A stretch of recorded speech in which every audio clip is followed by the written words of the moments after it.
এক ভদ্রলোক শহরের রাস্তায় তার গাড়ি পার্কিং করে ভেতরে বসেছিলেন। এ সময় এক তরুণী আচমকাই তার অনুমতি না নিয়ে গাড়ির জানালার গ্লাস মুছতে শুরু করে। তার এক হাতে ছিল গ্লাস ক্লিনার, আরেক হাতে একটি তোয়ালে।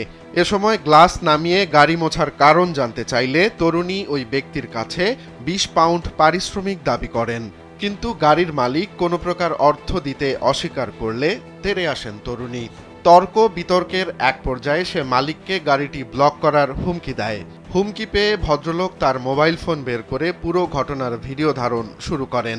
এরপরে এই বিতর্কিত ভিডিওটি সামাজিক যোগাযোগ মাধ্যমে ছড়িয়ে পড়লে তা ব্যাপক ভাইরাল হয় এবং যুক্তরাজ্যে ভারতীয় ছাত্রছাত্রীদের নিয়ে নতুন করে আলোচনার সৃষ্টি হয়। সামাজিক যোগাযোগ মাধ্যমে ভাইরাল হওয়া ভিডিওটিতে আরও দেখা গেছে অভিযুক্ত তরুণী ২০ পাউন্ড দাবি করার পর গাড়ির মালিক তাকে ডাকাত বলে সম্বোধন করেন।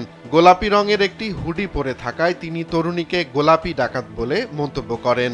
এ সময় তরুণী বারবার ২০ পাউন্ড দাবির পেছনে কস্ট অফ লিভিং এর কথা বলছিলেন।